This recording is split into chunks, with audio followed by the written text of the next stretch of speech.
For 28 years, the world believed that Sister Grace and her 4 sisters vanished forever on a stormy September night in 1979. Some said we were dead. Some believed we ran away with men. But the truth is more horrifying than anyone could ever imagine. I am Grace. I am 70 years old. And today, for the first time after nearly 3 decades of living in the shadows, I will reveal the real reason why 5 young women had to climb over the convent walls in the dead of night and disappear from their old lives forever. This is not a story of shaken faith. This is a story of the devil hidden behind a holy cloth, of dark secrets concealed by sacred walls, of 5 women who paid with their lives to escape hell. If you are listening from anywhere in the world, please leave a comment and subscribe, because there are truths that need to be spread, no matter how they may shake what you believe. There are stories, however painful, that must be told. And this story will change the way you look at faith, at power, and at the price of truth. Prepare yourselves, because what I am about to reveal has been buried for far too long. Since I was a child, I was always a reserved person, preferring to observe rather than speak. My mother used to say I had a keen insight, able to see beyond the obvious. Perhaps that's why I was the only one who noticed the dark events unfolding in that convent, the only watchful eye that noticed the shadow casting itself behind the angelic smiles and daily prayers. I entered the convent at 16, of my own free will, moved by a desire to serve God in body and soul. In the early years, I found exactly what I was looking for. The convent routine provided me with comfort and security, giving every moment of the day a purpose and a connection to something transcendent. The other sisters became my family, united by the same faith. There were only 5 of us nuns in that convent, led by our Mother Superior, Mother Agnes, a strict but fair woman. Havenwood was a small town where everyone knew each other. The convent, situated high on a hill, played a vital role in the community. It was in this context that I met Father Michael, who arrived at the parish when I was in my 5th year of religious life. He was a tall, imposing man, with a voice that resonated with authority at the altar. At first, everyone admired him, but soon I began to notice unsettling subtleties, prolonged glances, questions during confession that overstepped the bounds of what was necessary, touches on the shoulder that lingered longer than acceptable, small gestures that, added up, revealed a disturbing pattern. I realized I wasn't the only one who felt uncomfortable. Sister Sarah, a young woman of only 19, also began to avoid being alone with him. The atmosphere in the convent changed, and joy gradually gave way to an oppressive silence laden with secrets and omissions. Mother Agnes fell ill around that time, a victim of severe pneumonia that kept her bedridden for weeks. Without her protective presence, the convent became vulnerable. And it was precisely during this period that the shadow I had been sensing transformed into something much more sinister and terrifying. Father Michael began to visit the convent more frequently, using his authority to put us in uncomfortable situations. I clearly remember the first time I witnessed something truly serious. I saw Sister Sarah cornered between the bookshelf and Father Michael in the library. He was holding her wrist tightly while her face reflected fear and shame. That night, I couldn't sleep a wink. Thousands of thoughts swirled in my mind. Deep down, I knew something profoundly wrong was happening, something that went against all the principles that had motivated me to choose this life. I tried to talk to Sister Eleanor, desperate for an ally. At first, her response was silence, a wall built of shock and fear that I understood all too well. For days, she seemed paralyzed by the horror of it all. However, as the initial shock subsided, her sharp, methodical mind began to take over. The silence gave way to quiet, pointed questions. She started connecting details I had missed, and it was she, not I, who finally broke the stillness one evening by whispering the one word that could save us: proof. The discoveries I made shook me to my core, generating horror and indignation. The situation was not an isolated event, but a systematic practice, coldly planned and executed with cruelty. Faced with this, I understood that it was imperative to act, as true faith does not submit to injustice. Genuine faith compels you to confront evil, even when it presents itself under a mask of holiness. However, I did not imagine that this resolution would radically transform the course of my existence, leading to a disappearance that would last 28 years. I would be forced to give up everything familiar and dear to me, undergoing an irreversible metamorphosis. The St. Mary of Peace Convent was like a bucolic painting with its gray stone walls, its narrow windows, a meticulously cared-for garden, and a small chapel that became even more charming in the early morning hours when fog settled over the town, creating the illusion of being closer to heaven. Our routine was simple and methodical. We would wake up at 5 a.m., pray together, and then each of us would dedicate ourselves to our responsibilities. My main duty was to care for the vegetable garden, in addition to helping in the kitchen. The contact with the damp earth provided me with a sense of deep connection with the divine. Sister Martha, with her 65 years of experience, was in charge of the kitchen. Her loaves of bread were a delight, with a crispy crust and an incredibly soft crumb. Production intensified on Wednesdays and Saturdays to be distributed among needy families. She used to say, "We feed the body to nourish the soul."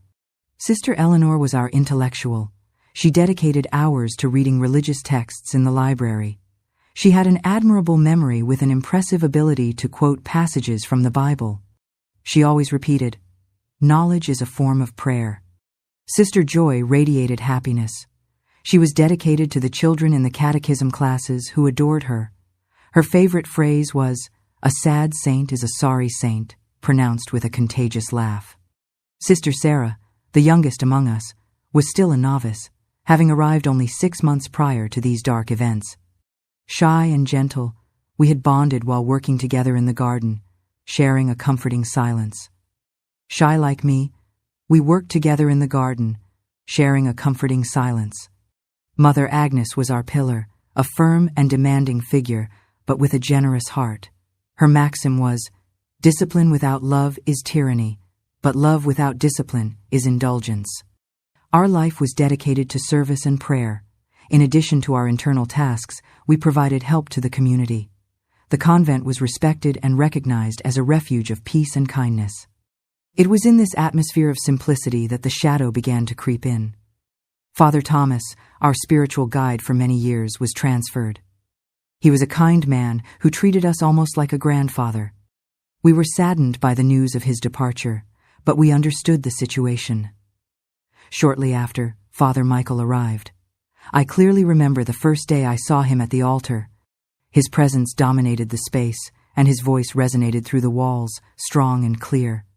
Something about him caused me an inexplicable discomfort, but the other sisters seemed positively impressed. On his first visit to the convent, he brought gifts: a book for Sister Eleanor, a statue for the chapel, and seeds for our garden. During the first confession, his questions deviated from the usual and became more invasive. He showed interest in the details of my life before the convent and questioned my impure thoughts. His visits became increasingly frequent, always with some excuse. He needed to consult a book, had questions about medicinal herbs, or wanted to see if we needed anything. Every time he came, a somber atmosphere accompanied him. I began to observe patterns in his behavior, like the way he sought moments of privacy with the younger sisters, the intensity of his gaze, and the way he used his touch. His touches were seemingly casual, but they weren't. One day, Sister Sarah dropped a tool on the ground just as his voice was heard.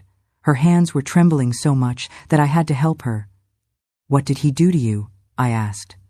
Her only response was to cry while saying that he had threatened her, claiming that no one would believe her. I tried to talk to Mother Agnes, but she was outraged by my insinuations and told me to go pray and ask for forgiveness for my impure thoughts towards a priest. The situation worsened, and he began to act more boldly, as if he were sure he wouldn't be reported. I was a witness to the suffering on my sisters' faces, especially Sarah's, who was wasting away with each passing day. The situation reached a critical point when Mother Agnes fell gravely ill. The priest announced that he would come daily to watch over our spiritual well-being. It was then that his mask of sanctity fell completely. One night I found Sarah huddled in the hallway, her habit disheveled and a reddish mark on her cheek.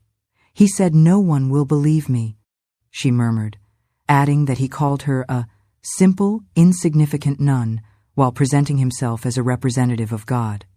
That night I understood that we were completely alone, that no one would come to save us, and that we would have to find a way to escape that nightmare ourselves.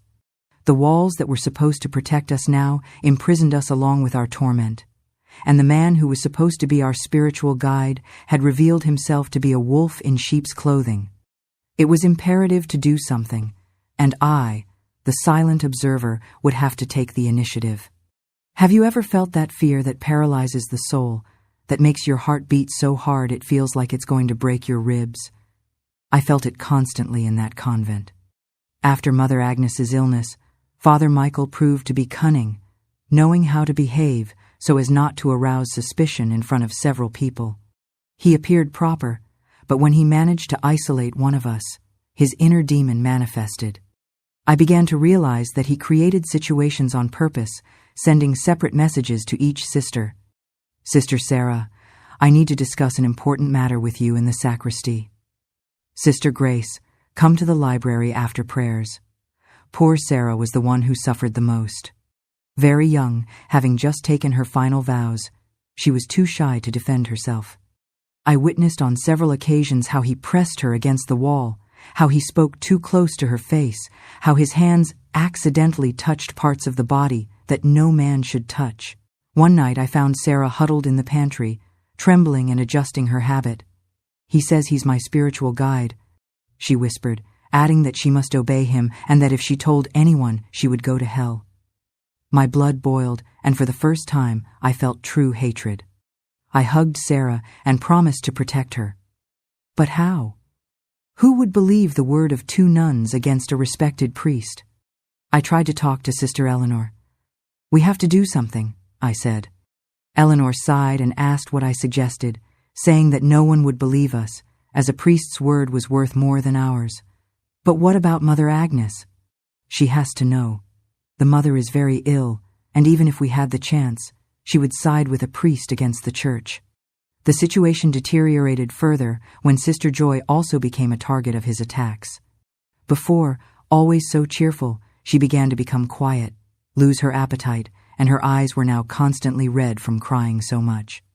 One afternoon she finally broke down in sobs, telling me that Father Michael had called her for special spiritual guidance and began to interrogate her about her chastity. "The moment I tried to leave," she recounted, "he grabbed my arm with such force that he left a bruise. Something inside me broke. Seeing Joy, once so strong, reduced to that state, it was as if he were annihilating her very essence. I started to pay more attention and make plans to protect the sisters. I tried to make sure none of them were ever left alone with him, inventing tasks that had to be done in a group. However, he noticed my actions and began to isolate me, spreading information among the older sisters that I was showing problems with obedience. Sister Martha began to watch me with suspicion. Father Michael asked me, "Grace, is it true that you have shown rebellion?" My desire was to scream the truth, but I was aware it would be useless. She would never believe me over him. It was then that I understood that words would be insufficient and that I needed proof. I began to observe and meticulously record every detail: dates, times, his words, and his actions. One night, he crossed all boundaries. Sarah came to my room trembling so much she could barely stand. Her face had finger marks, and her habit was torn at the shoulder. "He tried," she whispered, "in the confessional. He said it was a penance, that I had to give myself to him to be purified of my sins." The anger I felt was unlike any other emotion I had ever experienced. "This ends today," I declared. The next morning, under the pretext of needing to purchase special supplies for the infirmary, a task sometimes assigned to me, I was granted permission to go into town. Instead of heading to the market, I went straight to the office of the regional bishop. I waited for 3 hours until they received me. When I finally went in, I felt my courage waver, but thinking of Sarah and Joy, I found strength. I recounted everything, presented my notes, described the incidents, and explained how Father Michael used his authority to intimidate us. The bishop listened attentively in silence, and when I finished, he sighed. "Sister Grace, these are extremely serious accusations. Father Michael is an exemplary priest. Are you sure?" My heart sank. Despite all the evidence, doubt still lingered. "I am absolutely sure," I replied firmly. "I fear for the well-being of my sisters as long as he continues to have access to the convent. I will investigate the case, but I urge you to maintain absolute discretion. A scandal of this magnitude could seriously damage the image of the Church." I left with a mixture of hope and apprehension. I had done everything in my power within the system. 2 nights later, Father Michael showed up at the convent outside of his usual hours, his face contorted with fury. He remained locked in a room with Sister Eleanor for almost an hour. When he came out, Eleanor looked devastated, while the priest wore a triumphant smile. As he passed me, he whispered, "God punishes those who lie about his servants." The bishop told me everything. I was in shock. The bishop had revealed everything, including who had filed the complaint. Eleanor came to my room. "What have you done, Grace?" "You went to the bishop behind our backs." I tried to justify myself, but she shook her head, showing her disappointment. "Father Michael claims you have psychological problems, that you're making up stories. The bishop believed him and now demands that you be transferred or expelled." Reality hit me full force. Not only had they believed him instead of me, but now I was being punished for trying to protect my sisters. "It's not fair," I murmured. "He's hurting you." Eleanor sat on my bed, dejected. "Life isn't always fair, Grace, especially for women like us." The next morning, I was called to the office. Father Michael was already there. With delight, he read the bishop's order aloud, savoring every word of my immediate transfer to a remote convent in rural Montana for insubordination and defamation against a man of God. In that instant, I understood that justice was unattainable for us within that structure. It was then that I made a decision that would transform my existence forever. I would not go to Montana. I would find an alternative, even if it meant disappearing. "We are going to leave," I declared to my united companions, "to flee." The mere mention of that word echoed ceaselessly in my mind, day and night. I never imagined that one day I would be planning an escape from a convent, the place I had chosen as my home. Yet, there we were. 5 frightened nuns, whispering in the cellar, surrounded by crates of potatoes and canned goods. Sister Eleanor, always thoughtful, expressed her hesitation. "If we run, we'll look guilty. They'll say we have something to hide." "And we do," replied Joy bitterly. "We have to hide our shame, our humiliation, the fact that the Church has abandoned us." Sister Sarah just sobbed quietly, hugging her knees. Sister Martha, the eldest, remained silent for a long time. 60 years, she said finally. "For 60 years, I have served God within these walls. I thought I would find peace in death here. However, now I realize that sometimes God demands sacrifices we do not understand. If it is necessary to leave to protect my sisters, then His will be done." Her words solidified our decision. We would flee together. But how could 5 women with no financial resources, no contacts, and no direction accomplish such a feat? The convent wall was imposing, adorned with shards of glass at the top. The gate was heavy and noisy, and even if we managed to get through it, where would we go? We needed outside help, someone we could trust. I prayed as never before, not reciting memorized prayers, but expressing the deepest feelings of my soul. "Lord, if we are doing your will, send us a sign." And He sent it in the most unexpected way. Mr. Miller, the supplier who delivered vegetables to the convent, a simple man of few words and calloused hands, who lived alone on a small farm on the outskirts of town. That day, as I helped him unload the crates, he looked at me differently. "You don't look well, Sister Grace," he commented in a low voice. I was surprised because Mr. Miller rarely said anything more than what was strictly necessary. "I'm fine," I replied with a forced smile. "Just a little tired." He continued to watch me. Forgive my prying, but my late lords used to say I had a gift for sensing when people are troubled." If you or the other sisters need help, you can count on me." My heart sped up. Was this the sign I had been waiting for, or a trap? "What makes you think we need help?" I asked cautiously. He sighed. "My eldest daughter joined a convent up north. She also had problems with a priest." His eyes darkened. By the time she was finally able to tell me what had happened, it was too late. I felt an immediate connection with this man who carried his own pain. "You're right," I confessed. "We need help. A lot of help." In the following days, Mr. Miller became our ally. We exchanged information discreetly through notes hidden among the vegetables. In one of his notes, he told me about a section of the rear wall where the stones were crumbling and a large oak tree grew close, its thick branches extending over the top. "No glass there," he wrote. "The branches will give you cover and something to hold on to. I will leave an old rope ladder hidden in the bushes nearby." It was our only viable path. A plan began to take shape. Mr. Miller had a cousin in the mountains of North Carolina who owned a small inn. The cousin agreed to take us in temporarily. Mr. Ford of Ludav.orgs. Miller would use his savings to finance our journey and the initial period of adjustment. "I can't stand by and watch you go through what happened to my Rosie," he declared with teary eyes. The plan was simple, though full of risks. We would escape on a night of torrential rain. Mr. Miller would wait with his pickup truck in a secluded spot on the road. We would have to climb the wall at the back, where the trees provided natural cover. However, before anything else, it was essential to gather essential items. Eleanor managed to get our birth certificates and identification documents from the archives. Joy managed to gather medications. Sarah and I took care of the clothes, aware that we couldn't wear our religious habits, as they would be easily recognizable.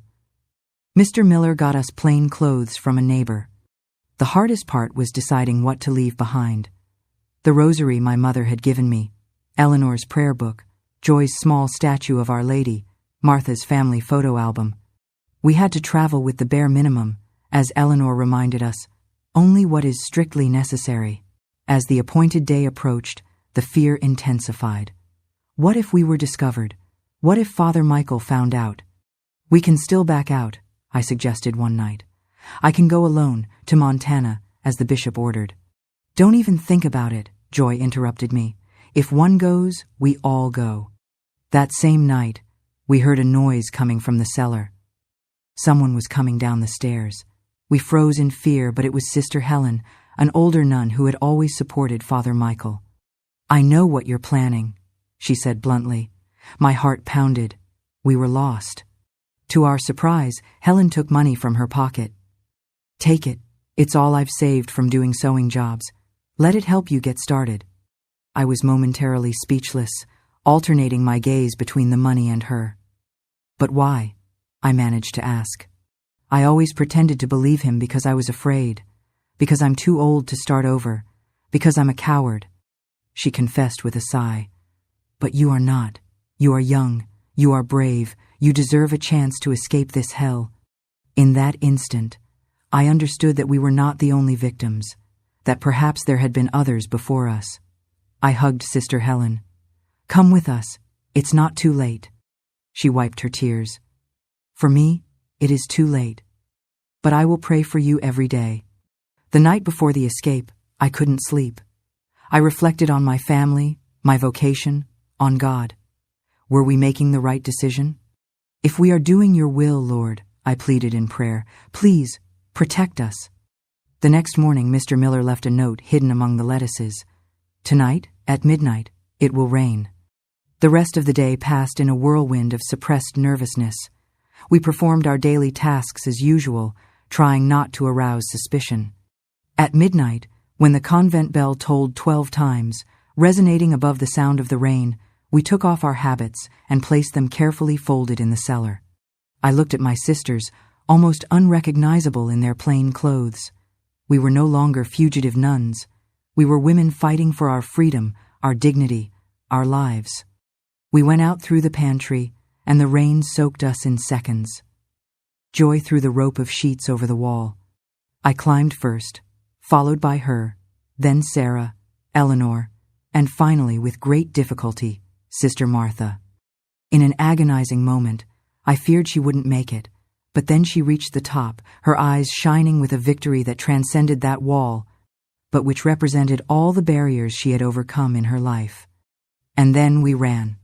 5 ex-nuns in the rain. As planned, Mr. Miller, our sole support, was there. His old pickup truck was waiting, discreetly parked on a curve. 3 people squeezed into the cab while Joy and I hid in the back, covered by a protective tarp. And so we left, leaving behind the convent, the town, and the life we knew. At that moment, we couldn't imagine the extent of the journey that awaited us. We had no idea that our disappearance would cause a huge stir, that we would be intensely searched for, and that our names would be tarnished. We didn't know that we would spend 28 long years living in secret, playing out lives that didn't belong to us, carrying an excessively heavy burden. The night of the 17th of September, 1979, was deeply etched in my soul. The torrential rain turned the earth into slippery mud. The thunder drowned out the sound of our hurried steps, and the uncoordinated rhythm of our hearts reflected the terror that consumed us. In a few hours, we went from being dedicated nuns to fugitives. We abandoned our identity, our purpose, an entire life we had built. The truck swayed violently on the dirt road, and Joy and I were thrown against each other under the soaked tarp. The silence was almost absolute, only interrupted by occasional sobs. After what felt like an eternity, the truck slowed down. I felt my heart race, fearing we were being intercepted, that someone had betrayed us. But then I heard Mr. Miller's voice. "We're here, sisters. You can get out." I lifted the tarp and realized we were in a shed. The walls were wooden, there were tools hanging, and sacks of feed stacked up. The characteristic scent of hay and animals floated in the air. "Where are we?" I asked, helping Joy down. "It's an old barn on my brother-in-law's property, Mr. Miller explained. "It's about 20 miles from Havenwood, and nobody has visited it for years. You can stay here for a few days." The place was simple but clean. In a corner, there were mattresses and blankets stacked. An improvised table held some cans of food, bottles of water, and a lantern. "Mr. Miller," I began, emotional, but he just shook his head. "Rest now. I'll be back tomorrow with more food and news." After he left, we looked at each other. 5 soaked women, shivering from cold and fear in an unknown barn. Sister Martha was the first to break the silence. "Let's thank God for having escaped, for having found a friend in Mr. Miller, for being together." We formed a circle, holding hands, as we so often did in the convent. But this time there was no ornate chapel or altar, just us, our sincere prayers, and a God who seemed to have heard our pleas. After the prayer, we began to organize the space. Eleanor distributed the mattresses and blankets. Joy checked that everyone was okay, especially Martha, who seemed exhausted. Sarah and I organized the food and lit the lantern. As we ate some bread and cheese, the silence returned, each of us lost in our own thoughts. "What are we going to do now?" Sarah finally asked in an almost inaudible voice. "We'll go to Mr. Miller's cousin's inn in North Carolina," Eleanor replied. "There we'll decide the next step. We can't live on the run forever." "One day at a time, Sarah," she said softly. "First, we need to get far enough away to be safe." That first night, I slept very little, and every noise startled me awake. After being discovered, I woke up to the aroma of coffee. Sister Martha, always the first to rise, had lit a small stove and was preparing a light coffee. "Good morning, Grace," she said, smiling, offering me a steaming cup. I slept like I haven't slept in years, without fear. That simple sentence struck me like lightning. It was true. Despite the dangers, for the first time in a long time, we had slept without the constant fear of what Father Michael might do. One by one, the others woke up. We shared the coffee and the rest of the bread, waiting for Mr. Miller's return. He returned around noon, bringing more food, dry clothes, and news. "The convent is in an uproar," he said. "They discovered the escape early this morning. Father Michael is furious, claiming you escaped due to conduct problems and spiritual rebellion." "Are they looking for us already?" Eleanor asked.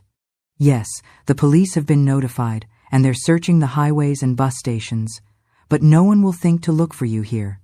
It was then that he revealed more details of the plan.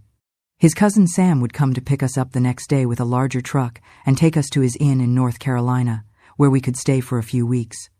"You need new names, Mr. Miller said.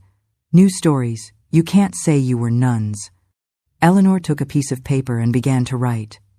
"We have to agree on a story. Who are we? Where do we come from? Why are we together?" In the following hours, we created our new identities.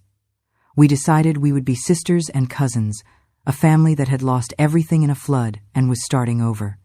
I stopped being Sister Grace and became Linda Peterson, a 24-year-old elementary school teacher. Sarah became Emily, my younger sister.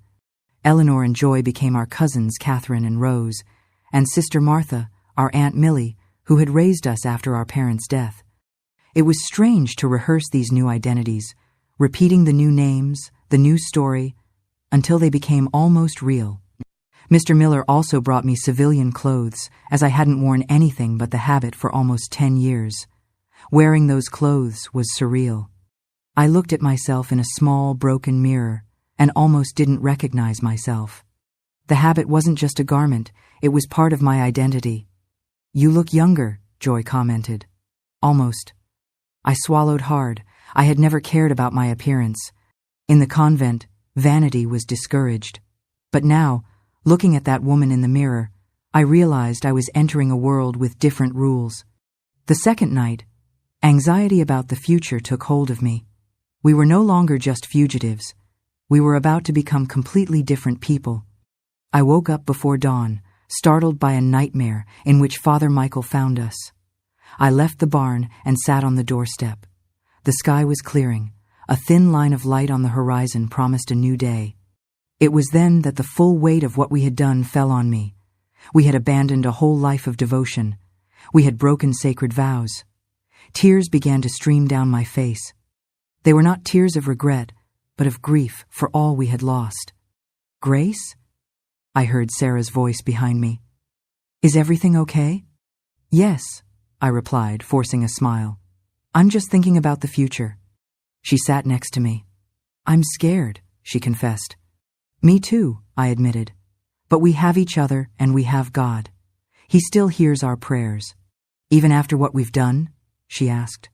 "God doesn't reside in the walls of a convent, Sarah, nor in the habits we wore. God is here," I continued, pointing to her chest. "And here," I concluded, pointing to my own. "And He understands what we have been through." Suddenly, we heard the sound of an engine. We became nervous, but we immediately recognized Mr. Miller's pickup, and next to it, a larger truck. "This is my cousin Sam, Mr. Miller's pickup," Miller introduced. "He'll take you to North Carolina today. The truck is for furniture delivery," Sam explained. "You'll ride in the back, hidden. No one's going to stop a delivery truck. Are we ready?" I asked, aware that it wasn't just about physical baggage, but emotional preparation, something each of us felt in a particular way. Eleanor, determined. Joy, convinced. Sarah, fearful but brave. Martha, calm in her faith. We entered the truck, settling in among boxes and furniture. "Mr. Miller hugged us before closing the doors. "May God protect you," he said with teary eyes. "You are the bravest women I have ever known." The doors closed, enveloping us in darkness. The engine roared, and we began to move. There, holding the hands of Sarah and Eleanor, I felt a strange mixture of dread and relief. Dread of the unknown, relief for finally being free. We stayed at Sam's Inn for almost 3 months. It was a quiet, isolated place, ideal for those who didn't want to attract attention. The few guests who passed through were tourists who stayed for a day or two and left. Mary, Sam's wife, treated us with a silent respect, never asking for details. One afternoon, as I was helping her hang the sheets, she took my hand and said, "I know you're running from something serious. I don't need to know what it is. I just want you to know that you're safe here." Those words filled my eyes with tears. It was as if someone truly understood our suffering without us having to explain. However, we were aware that we couldn't stay there indefinitely. The inn was modest, and we couldn't continue to live off the kindness of others. Besides, our disappearance had become news. They weren't headlines in major newspapers, but notes in local Pennsylvania papers and on regional radio stations. Nuns missing in Havenwood. Suspected kidnapping, said one. Parish priest of Havenwood reveals fugitive nuns had inappropriate behavior, announced another. I read these news stories in secret, my heart sinking. Father Michael was slandering us, portraying us as rebellious, problematic, unworthy. It was in one of these news stories that we learned that Mother Agnes had passed away, not from the pneumonia she was recovering from, but from a heart attack after learning of our escape. We felt guilty for her death, although we knew the real culprit was the man who had forced us to flee. We can't go back, Eleanor said. Now they'll say we killed the mother with our behavior. With the help of Sam and Mary, we obtained new documents. Don't ask how, they told us, because there are things it's better not to know. Suddenly, we were no longer Sisters Grace, Eleanor, Joy, Sarah, and Martha. We were Linda, Catherine, Rose, Emily, and Millie, a common family with a common story. Sam had an acquaintance in Cleveland, Ohio, who needed employees for his small garment factory. The work was simple, sewing uniforms, but it paid enough to support us, and most importantly, the acquaintance didn't ask questions. So, after 3 months at the inn, we moved to Cleveland, where we rented a modest house in a remote neighborhood, seeking discretion and anonymity. Adapting was a considerable challenge. None of us were familiar with the customs of the modern secular world. Daily tasks, like using a payphone, taking public transportation, or shopping at a supermarket, were complex and unfamiliar. I remember the time we had to go to a bank to open a checking account. The tension overwhelmed me so much that I almost fainted in the waiting line. Eleanor, gifted with a singular courage, was always ready to face the unknown. Joy showed a natural aptitude for adaptation, while Sarah, despite her young age, learned quickly. Martha, for her part, strove valiantly, overcoming the limitations imposed by age. The work at the factory was exhausting, but paradoxically, it provided us with some comfort. The repetitive movements of sewing had a calming effect on the mind, and for the first time, we felt we were actively contributing to our own livelihood. Little by little, we established a new routine. Although we had physically distanced ourselves from the church, our faith remained unshakable.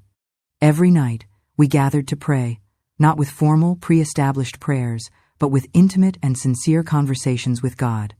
As time went by, months turned into years. Cleveland became a familiar and welcoming place. The factory prospered, and consequently, our salaries increased, allowing us to move to a larger house. We made some friends, always maintaining a certain reserve and omitting crucial aspects of our story. The factory owner, Mr. Prominence Enaud Russo, recognizing Eleanor's talent, promoted her to production supervisor after a period of 3 years. The salary increase was of great value, especially because Martha was showing signs of increasing fragility. It was around 1983 when we suffered our first irreparable loss. Sister Martha Aunt Millie suffered a stroke while working in the kitchen. When we found her, it was too late to help her. Her funeral was one of the most painful experiences of my life. We couldn't bury her as Sister Martha, with the honors she deserved. We were forced to bury her under the name Amelia Peterson, an ordinary old woman. After her death, we decided to move again. Mr. Russo was opening a branch in Charlotte, North Carolina, and offered Eleanor the manager position. We accepted the proposal immediately. Charlotte was a bustling metropolis where it would be easier to get lost in the crowd. However, we were also more exposed to the news and the possibility of being recognized. Our life went on quietly for almost a decade. I was beginning to believe that perhaps we had finally found peace when, in 1994, I came across a photograph of Father Michael in a newspaper. Havenwood priest celebrates 30 years of service to the community, the article's headline announced. There he was, a little older, but with the same hypocritical smile as always. The report praised him as a pillar of the community, highlighting his tireless dedication. I ran to the bathroom and vomited. Not only had he escaped any consequences, But he had also prospered and was being acclaimed, while we were living in hiding, haunted by constant fear. The discovery moved us deeply. For the first time, we began to question whether we had made the right decision by fleeing, whether our silence had not allowed him to continue abusing other women. From that moment on, Eleanor became more introverted and taciturn. When I asked her what was wrong, she only replied, "I'm thinking about the future, Grace. What will we do when we're too old to work?" In 1997, Eleanor fell ill. At first, we thought it was just a cold, but her health deteriorated rapidly. The doctor diagnosed her with pneumonia, and she was hospitalized. In the 3rd week of hospitalization, Eleanor revealed the truth. "It's not just pneumonia, Grace. It's advanced, stage cancer." The news devastated me. Eleanor was our strength, our rock. On her deathbed, Eleanor grabbed my hand, her grip surprisingly strong. "Grace, you must promise me something," she pleaded. "Promise me that one day, the truth about what happened in Havenwood will come out. We can't let that monster continue to live as if he were a saint." However, doubt tormented her. "Who would believe us now after so much time?" With a weak voice, she murmured, "It's not time yet, but someday, Grace, someday, when it's safe, promise me." Eleanor Catherine passed away 2 weeks later. She was buried in a small cemetery on the outskirts of Charlotte, in a modest and discreet funeral, without the honors she truly deserved. The loss of our leader was a heavy blow. The following years were a blur of adapting and rebuilding. Sarah Emily found some happiness when she married her boyfriend from the factory and moved into her own house nearby. Grace and Joy continued to live together, 2 single sisters devoted to their work, occasionally visiting churches in distant cities, searching for a familiar peace. On one of these trips, Joy confessed, "Sometimes I wonder if God has forgiven us for breaking our vows." "Do you think we need forgiveness for running from an abuser?" Grace replied. "Not for that," Joy clarified, "but for abandoning our vocation, for never trying to find another convent far away from that monster." Grace realized Joy still yearned for the structure and purpose of religious life. Her heart ached for it. Just 2 months after Eleanor's death, that same heart began to fail her when Joy was diagnosed with a chronic heart condition. She lived with it for several years, but in 2003 she also passed away, slipping away silently in her sleep, so only Grace and Sarah remained. Sarah had 2 children, her own house, and a life as Emily Rodriguez, no longer as the ex-nun. For a few years, Grace continued to live alone, working at the factory. However, in 2005, when they sold the branch, she decided it was time for a change. She moved to a small town in the foothills of North Carolina, bought a modest house, and opened a sewing shop.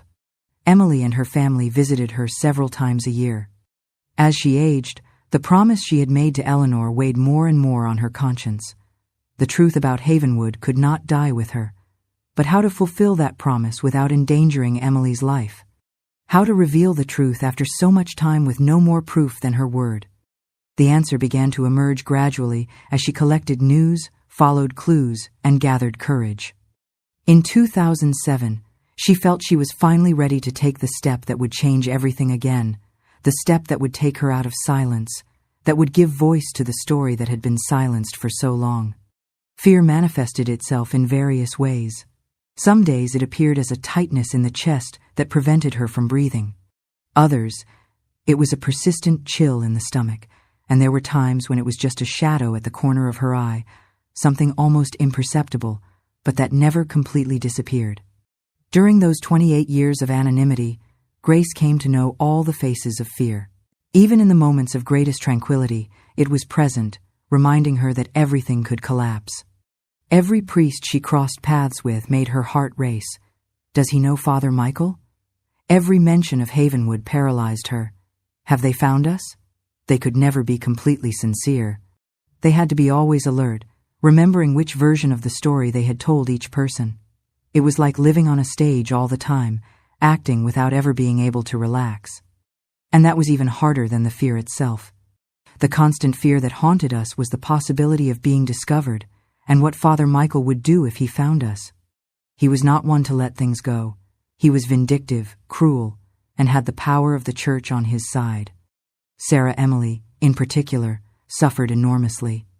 Being the youngest, she was also the one who had been most violated and who had the deepest scars. For many years, nightmares tormented her almost every night, waking her up screaming, bathed in cold sweat and trembling. "He found me," she would repeat between sobs. "He's here. He came to get me." On those occasions, I would hold her until she regained her composure, softly singing the same hymns that echoed in the convent halls. It was the only balm for her anguish. The nightmares lessened, especially after her marriage and the birth of her children, but they never completely left her. The trauma was indelibly ingrained. Eleanor, on the other hand, seemed to deal with the fear better, always staying pragmatic and focused on the present. "What's the use of consuming ourselves with what might happen?" she would reflect. "Let's live one day at a time." However, even she had her moments of fragility. One night, I found her crying alone on the balcony. "I'm exhausted, Grace," she confessed. Exhausted from pretending, from lying, from never being able to be who I really am. I understood her perfectly. There were days when I barely recognized myself in the mirror. Who was this Linda Peterson reflected there? What had happened to Sister Grace? However, fear was not the only burden we carried. Guilt also accompanied us incessantly. Guilt for having escaped instead of fighting. Guilt for having left other women in a vulnerable situation. Guilt for having renounced our vows. And above all, fury, a rage that consumed us from within. Rage against Father Michael for having devastated our lives. Rage against the Church, which should have protected us. Rage against a world that allowed men like him to prosper while their victims took refuge in the shadows. Over the years, I tried to stay informed about the events in Havenwood without arousing suspicion. The news that reached me outraged me more and more. Father Michael not only remained in his position as parish priest, but he rose in the ecclesiastical hierarchy, being graced with honors and expanding his influence. In 1985, he was elevated to the title of Monsignor. In 1992, he inaugurated a new wing of the main church. In 2000, he received the title of Honorary Citizen. And most outrageous of all, in 2004, he was appointed to lead a small seminary where young men were preparing to become priests. Meanwhile, in the scarce mentions of the case of the missing nuns, we were described as rebellious, ungrateful, and unbalanced. Some thought we had run off with men, while others hinted that we had embezzled money from the convent. No one, absolutely no one, dared to suggest the truth, that we had escaped to flee a predator. After the death of Mother Agnes, the convent came under the direction of a new superior. The number of nuns gradually decreased, and in 2002, it was officially closed, with the building being donated to the city to be converted into a cultural center. Knowing this broke my heart. That place had been my home, my refuge before the arrival of Father Michael. Around that time, I began to have recurring dreams about Mother Agnes. In the dream, she was in the garden, next to the statue of Our Lady. "Why didn't you tell me?" she would ask with a choked voice. "Why didn't you trust me?" I would wake up crying. If we had trusted her from the beginning, if we had been more insistent, perhaps everything would have been different. Perhaps she wouldn't have died that way, believing that her nuns had abandoned her. Starting in 2003, I noticed that these thoughts were becoming more frequent. I felt exhausted from bearing the weight of this secret alone, and from witnessing Father Michael's success while my sisters passed away, each far from her home. One night, after dreaming of the Mother Superior, I took the notebook that Eleanor had given me, kept for many years without daring to open it. However, at that moment, I finally removed the lock and looked through the yellowed pages. What I found left me perplexed. Eleanor had meticulously recorded everything, including dates, times, and incidents of abuse, as well as the names of other nuns who had suffered at the hands of Father Michael before us. There were also transcriptions of conversations revealing that church authorities were aware of the facts but chose to ignore them. In the last pages, Eleanor had written a kind of will. "Grace, my dear sister, if you are reading this, it is because I am no longer here. I have documented everything, not for revenge, but in search of justice, not only for us but for all the women who preceded us and for those who may come after. Silence protects the oppressors, never the oppressed.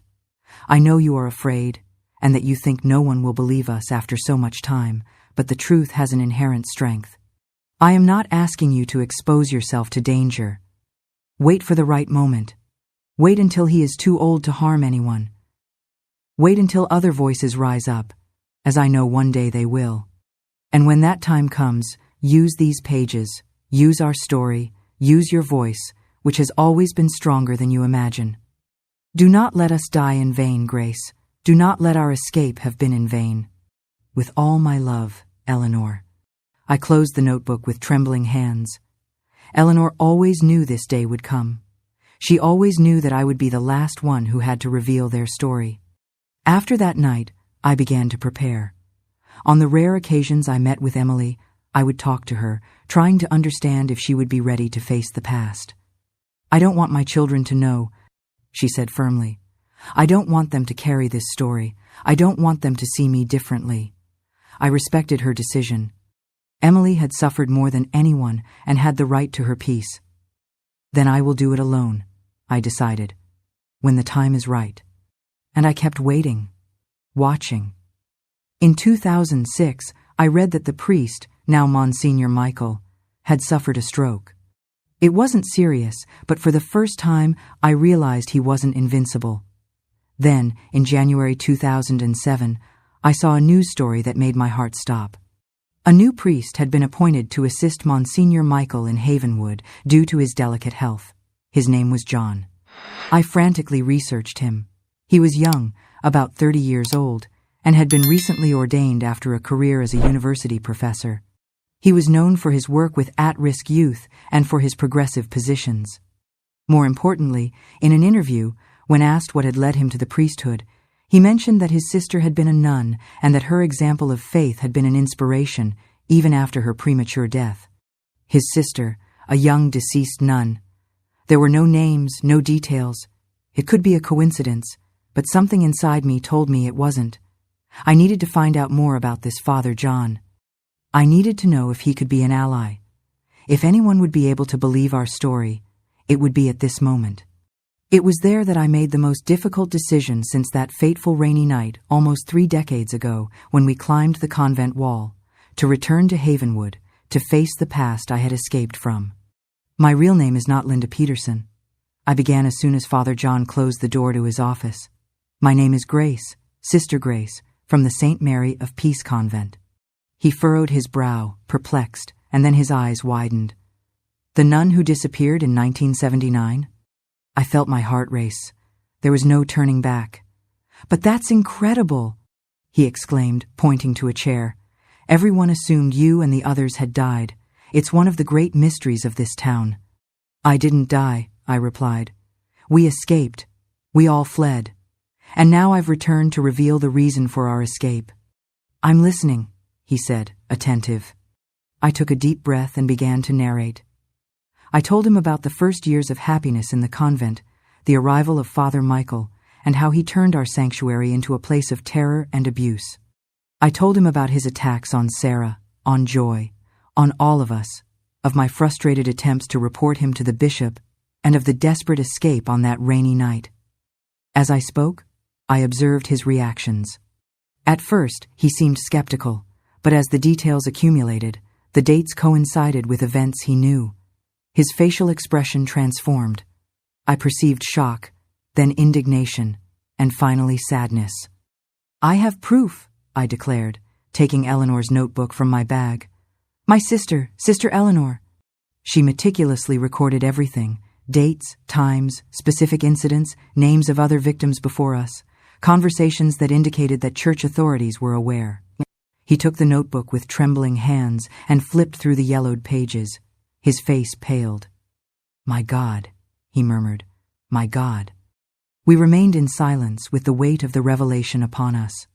Finally, he closed the notebook and looked at me with teary eyes. Father, I asked hesitantly, worried that I might have made a mistake, that he might be loyal to Monsignor Michael. I cannot express how sorry I am for everything you and your sisters have been through, he said with a choked voice. and how ashamed I am to know that the Church, which should have protected you, failed you so profoundly." A wave of relief washed over me. He believed me. After so many years of my story being denied, discredited, distorted, finally someone from the Church believed me. "Thank you," I managed to say with a choked voice. "But why now?" he asked, leaning forward. "Why come back after all this time?" I told him about the deaths of my sisters over the years, the promise I had made to Eleanor, how I had followed Father Michael's ascending career, and when I saw your name in the paper, I said, I felt that maybe it was a sign, that maybe you were different, that you could help me finally reveal our story. "How can I help?" he asked. I explained that I wanted justice not only for myself and my sisters, but for anyone else Father Michael might have harmed over the years, that I wanted the truth to be known, that our names be cleared. "But I'm afraid," I confessed. "He still has power here. There are still people who defend him, and now I'm alone." "No," said Father John firmly. "You are not alone anymore. I will help you tell your story. I will be by your side."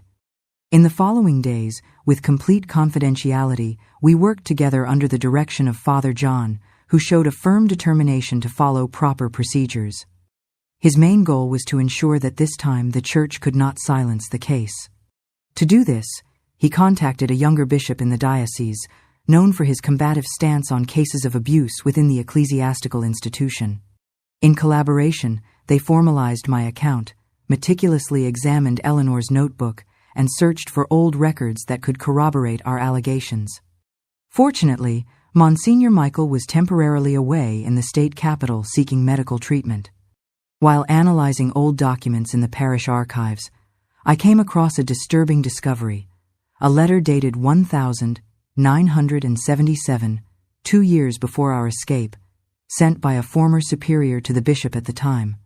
The missive expressed concern about Father Michael's behavior with the young nuns and requested, in discreet terms, that he be transferred to a position that did not involve direct contact with religious women. The bishop's response, written in the margin of the letter, was concise. "Matter resolved internally," followed by the filing of the document without any effective action being taken. "They knew," I murmured, holding the paper with trembling hands. "They knew even before us, and they did nothing. The Church has made countless mistakes," acknowledged Father John, placing a hand on my arm in a gesture of support. "Grave, unforgivable mistakes. However, today we are committed to doing the right thing." A week later, the Father took me to a meeting with the auxiliary Bishop Matthias, his trusted friend. The bishop, a middle-aged man with a kind gaze and a serious expression, listened attentively to my entire story without interrupting me. At the end of the account, he made a gesture that left me perplexed. He stood up, approached, and knelt before me. "Sister Grace," he said with a choked voice, "on behalf of the Church that failed you and your sisters, I ask for your forgiveness. We have no justifications, only shame and repentance." I was speechless, with tears streaming down my face. After 28 years of running, hiding, and living in fear, finally, someone with authority in the Church recognized our suffering. "What will happen now?" I asked, as soon as I regained my voice. The bishop explained that with the evidence gathered, it would be necessary to initiate a formal investigation into Monsignor Michael. He warned me that I would have to give a statement, that the process would be arduous, and that there would be people who would not believe me. However, he assured me that they would be by my side, and that they would not repeat the mistakes of the past. At that moment, Father John asked about Sarah. "She is alive," I confessed after hesitating, "but she has built a new life with a new name. She has a family, children, and doesn't want to be involved in this." Both showed understanding.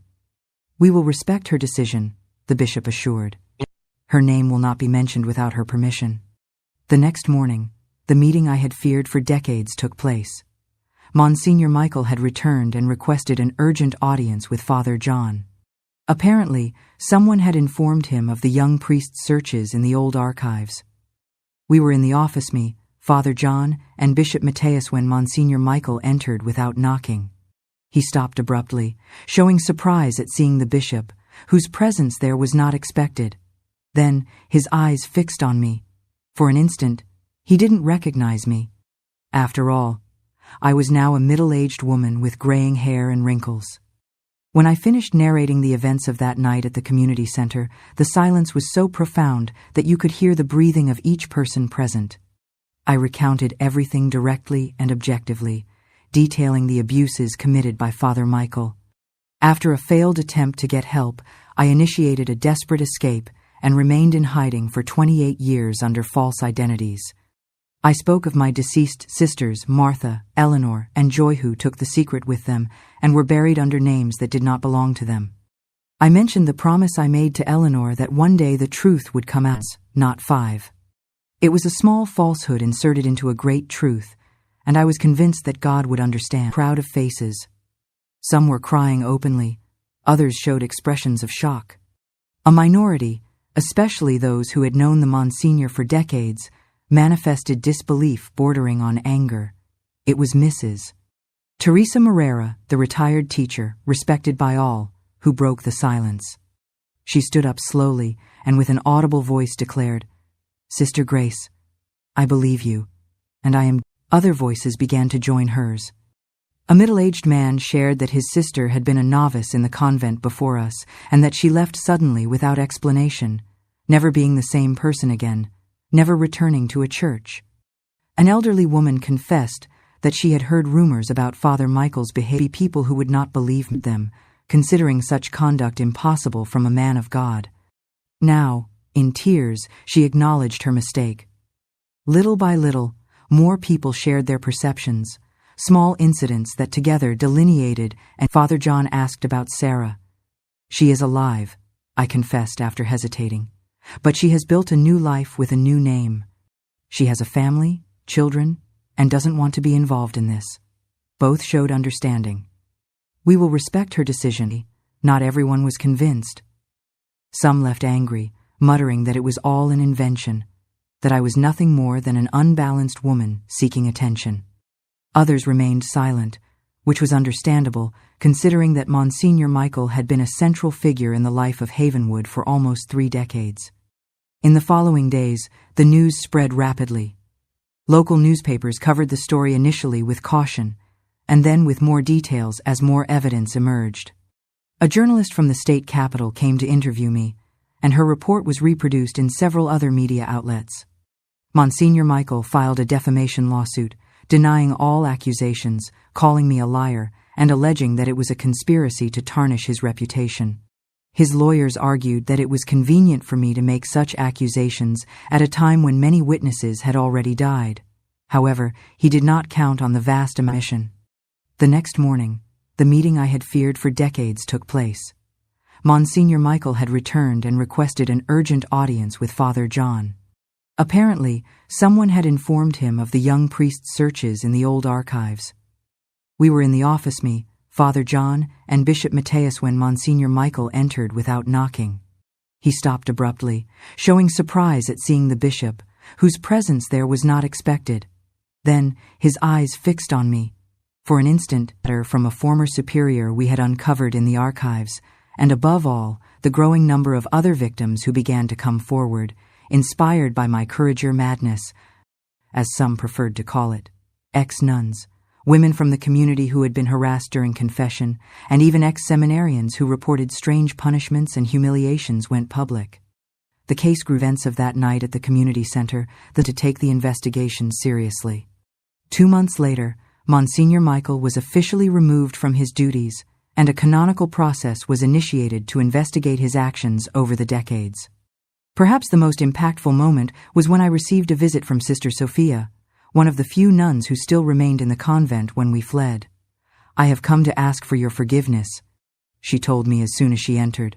I knew. Not everything, but I suspected, and I did nothing. I was afraid, ashamed, and because of my silence, you and the others suffered. Other people suffered. I hugged that frail lady, whose shoulders trembled convulsively with sobs, and I cried with her. There was no anger inside me, only the realization of how the system had abandoned us. The entire town of Havenwood was forced to confront a searing truth, an arduous and painful process. There were days when I received an avalanche of messages of support, so many that I could barely read them all. On the contrary, there were nights when I needed police protection due to the threats left at my door. However, little by little, even the most skeptical began to realize that the evidence was irrefutable. The truth, as Eleanor had written, had an inherent power. The canonical process lasted almost a year. The decision handed down was more forceful than many expected. He was officially laicized, stripped of his clerical status. For many victims, including me, the punishment seemed insufficient, detailing the abuses committed by Father Michael. After a failed attempt to get help, he would keep his retirement, his house, his freedom. However, there was a form of justice in the fact that he had lost what he most cherished: his status, his power, his influence. The man who had once used the sacred cloak to abuse and subdue was now stripped of that same cloak. A few weeks later, he left Havenwood secretly in the middle of the night. No one knew his whereabouts. At that moment, he was living the same kind of exile to which he had condemned us for 28 years. Today, Convent full of faith, to the 24-year-old who fled on a stormy night, through the woman who lived for decades in hiding.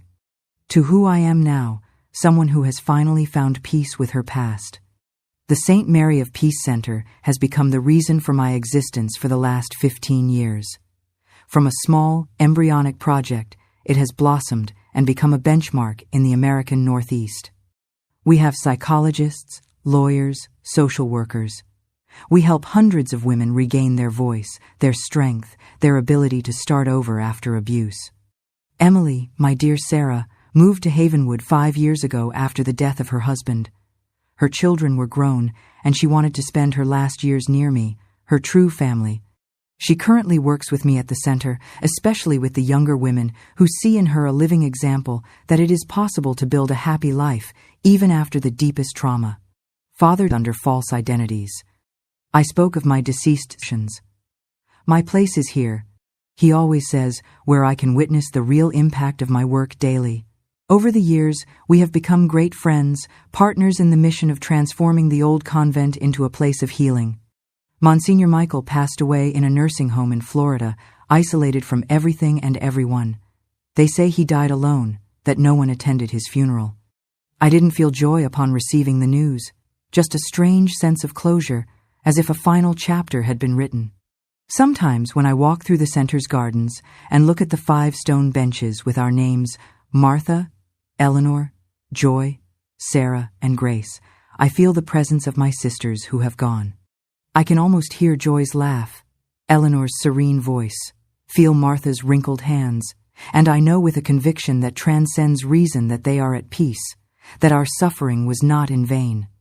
It is gratifying to know that my story is helping other people find their own voice. Reflecting on this journey, I realize the immensity of what I have learned, and it's hard to know where to begin. Perhaps the most important lesson concerns the essence of true faith. Upon entering the convent, I imagined that faith meant following dogmas, obeying authority figures, and accepting everything without question. It was this limited vision that unfortunately allowed Father Michael and many others to abuse the power they had. Today I understand that genuine faith is infinitely deeper and more challenging. It resides in the courage to doubt when something seems wrong, even if that disagreement is with someone in a position of power. It is believing in one's own intuition, in that inner voice that leads us to the truth. It is having the conviction that God cares more about justice and love than about hierarchies and mere appearances. Furthermore, I have learned a lot about the nature of evil and how it spreads in silence. Father Michael was not an isolated monster, but a common man who was corrupted by power, lack of oversight, and the culture of fear that permeated the church. He perpetuated his abuses for so long because no one dared to speak up, because the victims were silenced, because witnesses preferred to ignore, and because the institution prioritized its own reputation over the truth. That is why I always tell the women we welcome at the center, your voice is the most powerful weapon you have. Use it, even if it trembles, even if at first it is only a whisper. Do not be silent. I mentioned the promise I made to Eleanor that one day the truth would come out. I made no mention of Sarah. For everyone present, the narrative involved only 4 nuns, not 5. It was a small falsehood inserted into a great truth, and I was convinced that God would understand. At the end of my account, I observed the crowd of faces. Some were crying openly, others showed expressions of shock. A minority, especially those who had known the Monsignor for decades, manifested disbelief bordering on anger. It was Mrs. Teresa Moreira, the retired teacher, respected by all, who arrived. Together, we found strength, and it was thanks to the generosity of unknown people that we were able to rebuild our lives. Similarly, it was through a new community of support other voices began to join hers. A middle-aged man shared that his sister had been a novice in the convent before us and that she left suddenly without explanation, never being the same person again, never returning to a church. An elderly woman confessed that she had heard rumors about Father Michael's behavior years ago but ignored them, considering such conduct impossible from a man of God. Now, in tears, she acknowledged her mistake. Little by little, more people shared their perceptions, small incidents that together delineated an irrefutable pattern. Father Michael was not the saint he appeared to be. Evidently, not everyone was convinced. Some left angry, muttering that it was all an invention, that I was nothing more than an unbalanced. Others remained. The following serves to silence the victim.